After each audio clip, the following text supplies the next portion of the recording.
Je commence par créer un projet Java que j'appelle TP Calcul Numérique, sans accent ni espace. Et puis j'ajoute dans le répertoire SRC une nouvelle classe Expression numérique. Elle est constituée de deux mots juxtaposés. Chaque mot débute par une majuscule. Je coche l'option de création automatique de la fonction main et j'enlève le commentaire superflu. J'ajoute le constructeur. Avec Eclipse, je clique sur CTRL espace et il me suggère de finir la ligne. J'enlève le commentaire, j'ajoute l'appel au constructeur et la classe a maintenant la structure qui est demandée.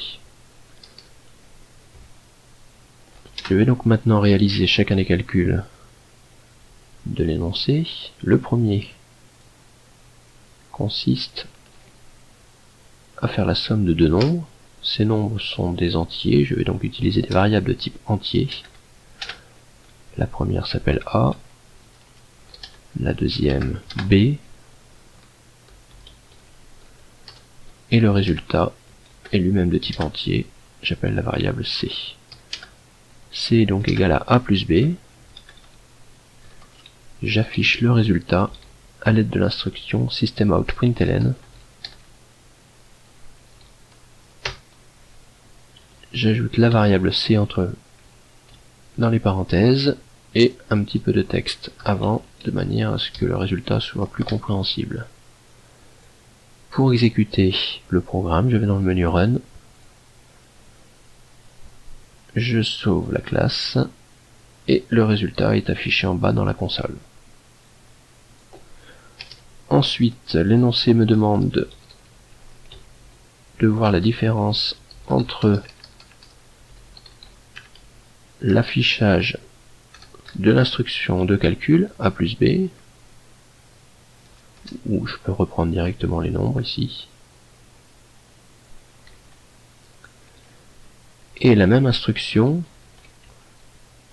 avec des guillemets autour des deux nombres. Lorsque j'exécute, cette fois, on voit que dans le premier cas, le calcul a été effectué, les deux nombres ont été repérés comme étant des entiers et le signe plus correspond à la somme. Dans le deuxième cas, lorsque ces deux nombres sont entre guillemets, ils sont considérés comme faisant partie d'une chaîne de caractères et ils sont affichés tels quels. Je rajoute quelques commentaires.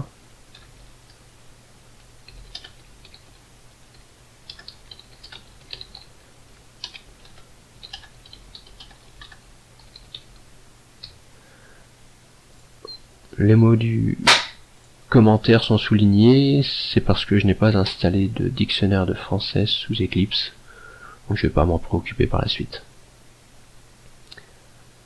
Ensuite, je dois réaliser une nouvelle addition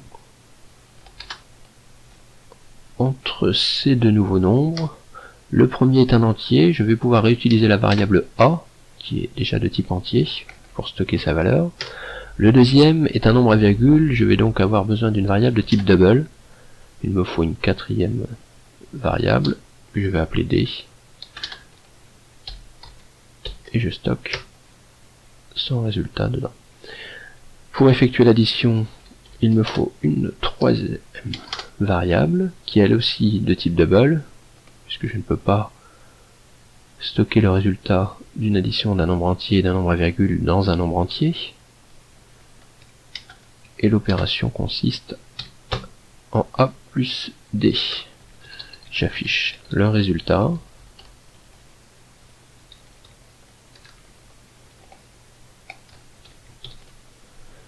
J'exécute le programme et on voit que j'obtiens bien le résultat attendu.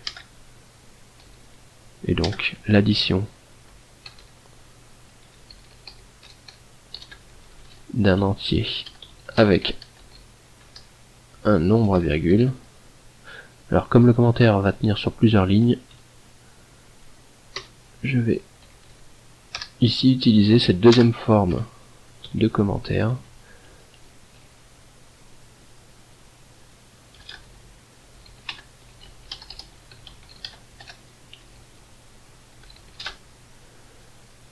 Un raccourci clavier pratique sous Eclipse est CTRL majuscule F qui permet de reformater tout le code source.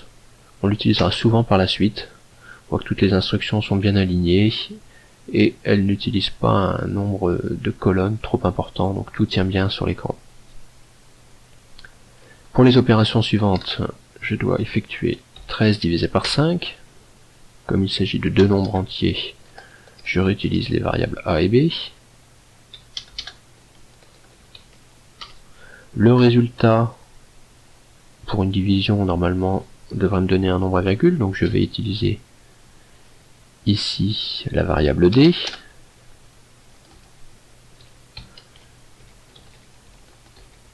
J'affiche le résultat de l'opération.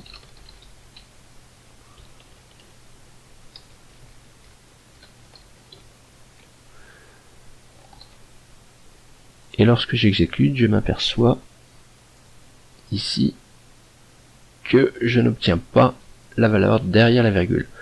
La raison est que lorsqu'on effectue la division de deux entiers, en informatique, le processeur effectue la division euclidienne et ne donne que le quotient de cette division. On peut d'ailleurs s'assurer de ça en utilisant non pas une variable de type double, mais une variable de type int. Et nous allons voir que le résultat est à nouveau le même. Mais cette fois-ci, il n'y a même plus le virgule 0 qui est affiché, puisque c est une variable de type entier.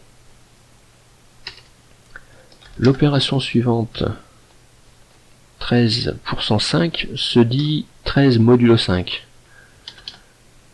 Je n'ai pas besoin de réutiliser les variables a et b, de les réinitialiser, puisqu'elles contiennent déjà les bonnes valeurs. Je vais simplement effectuer a modulo b et afficher le résultat.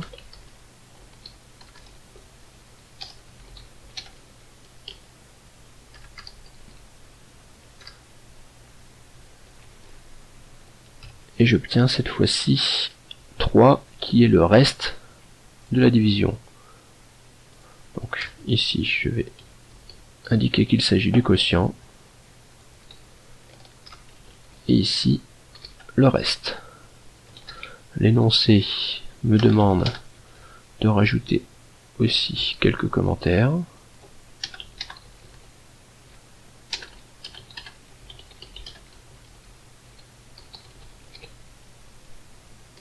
Et voici. Les deux dernières opérations s'appellent des opérations de décalage.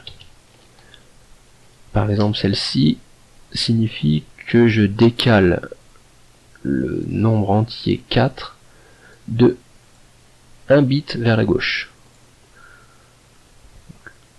Ce sont des opérations sur des entiers, donc je vais stocker ça dans la variable A, et B va me servir pour obtenir le résultat. Donc A décalé de 1 vers la gauche. Le résultat de cette opération correspond à une multiplication par 2.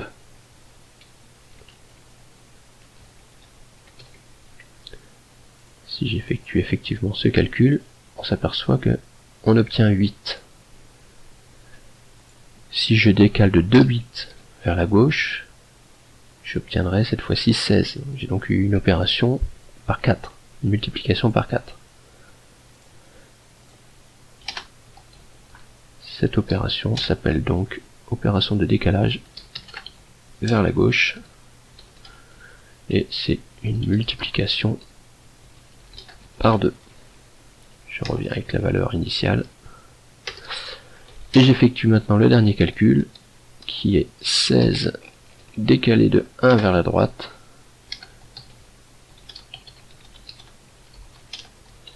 il va s'agir d'une division par 2. Je vais m'assurer de ça en effectuant ce calcul.